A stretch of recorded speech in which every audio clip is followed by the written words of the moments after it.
Dans cette vidéo, je vais vous montrer comment je procède à l'analyse technique avec ma stratégie sur les figures chartistes et ce que je fais après.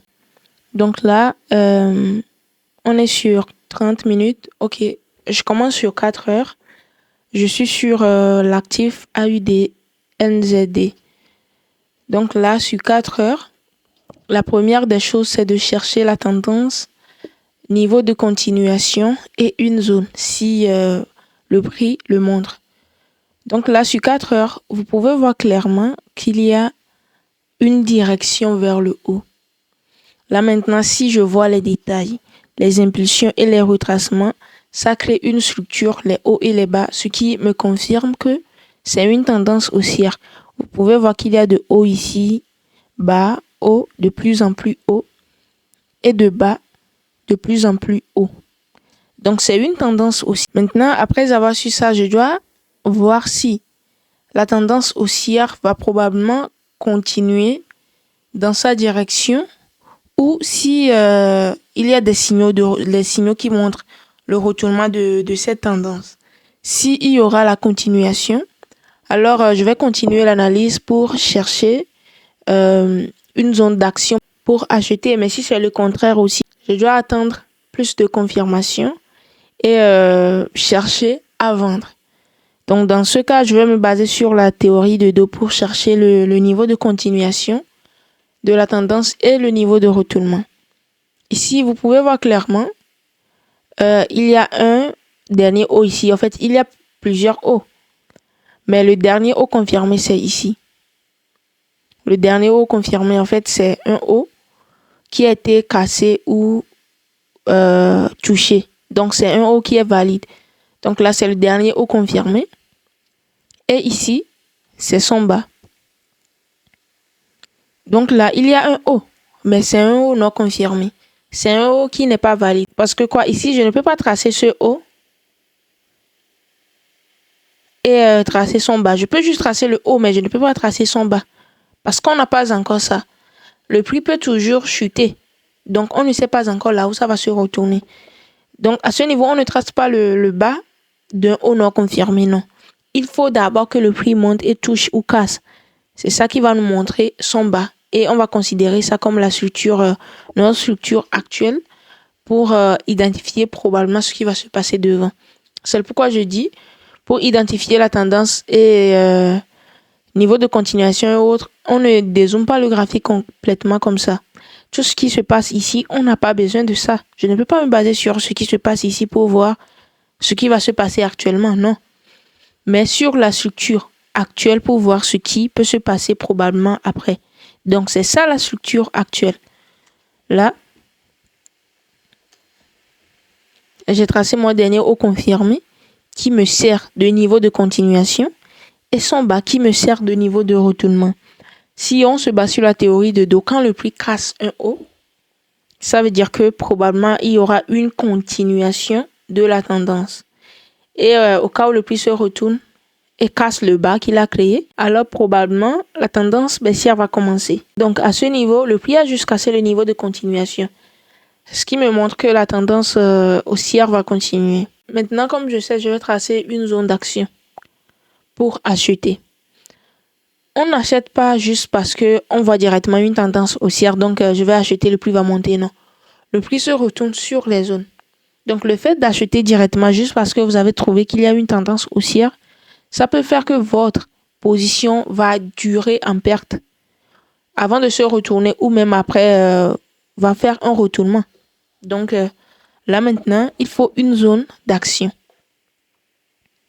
Là, je vais tracer ma zone d'action ici et le prix l'a touché.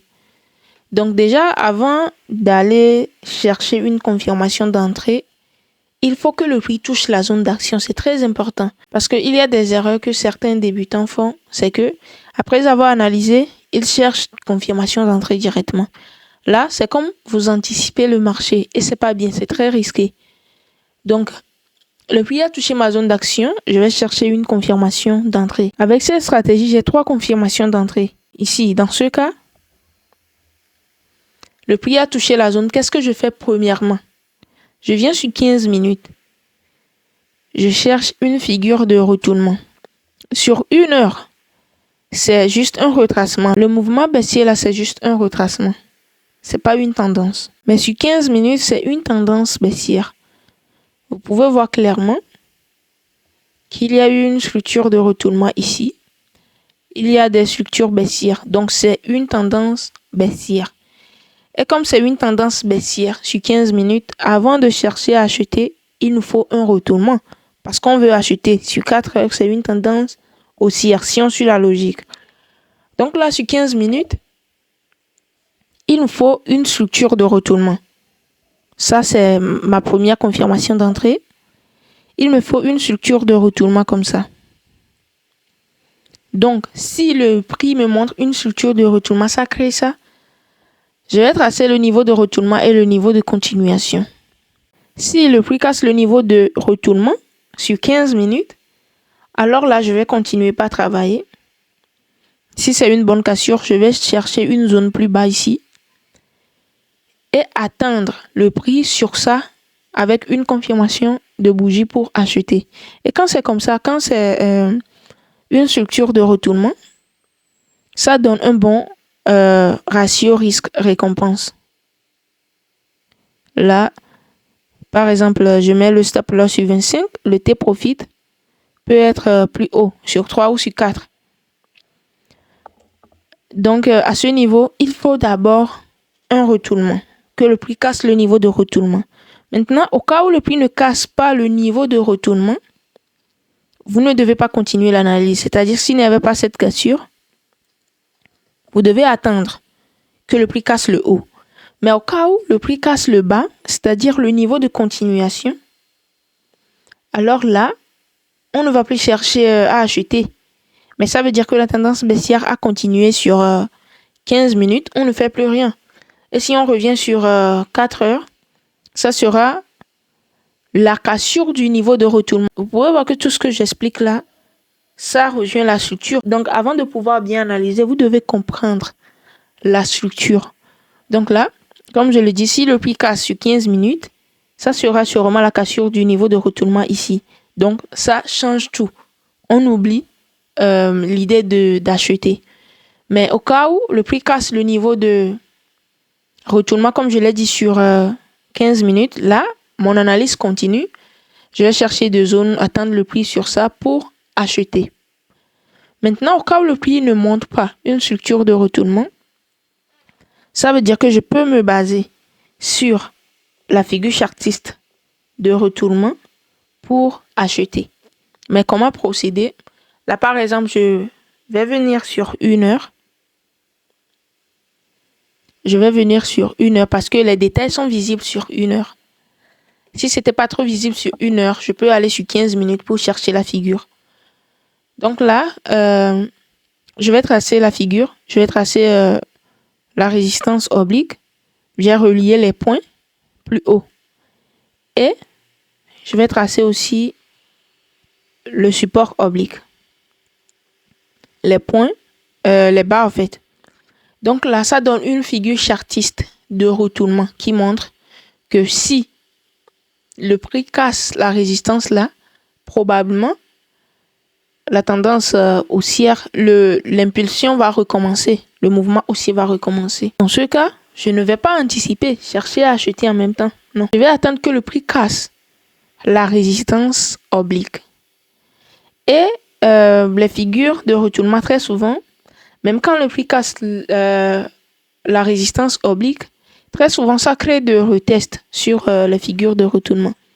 Donc, dans ce cas, vous pouvez décider de trader à la cassure ici directement ou d'attendre un pullback sur les figures de retournement. Et là, moi, j'attends toujours un pullback. Un retest, un pullback, ça peut revenir comme ça directement ou soit ça peut même créer de figures chartistes encore pour chuter. Et là, dans ce cas, par exemple, si le prix casse, je vais attendre que ça revienne. Au cas où ça crée une figure chartiste, je vais encore juste tracer la figure et attendre la cassure de la résistance. Ça aussi, ça donne un bon ratio risque-récompense. Donc, à la cassure, là, on peut faire l'entrée directement et le take profit plus haut. Donc, ici, si le prix ne fait pas le retest, je ne fais pas l'entrée. Parce que très souvent, quand le prix casse ici directement, ça ne donne pas un bon ratio risque-récompense. L'entrée est ici.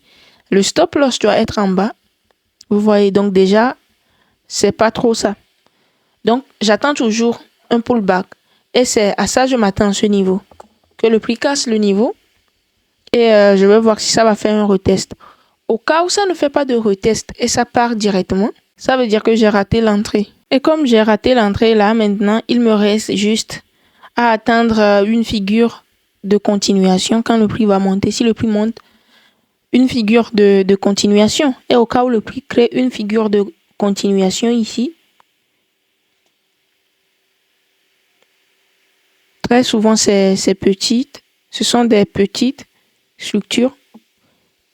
Là, je peux identifier avec résistance et support oblique. Et maintenant, j'attends la cassure. Donc, au cas où je rate la première entrée avec la structure de retournement, deuxième entrée avec figure de retournement, là, je peux attendre pour trader la figure de continuation. Donc, au cas où le prix casse la résistance oblique, je peux faire une entrée là pour gagner au moins 1, 2 ou 1, 3. Vous voyez? Donc, c'est à tout ça, je m'attends actuellement sur cette opportunité. Mais au cas où le prix casse le bas, alors j'oublie tout ça et c'est fini. Je vais juste refaire la mise à jour ou aller sur un autre graphique.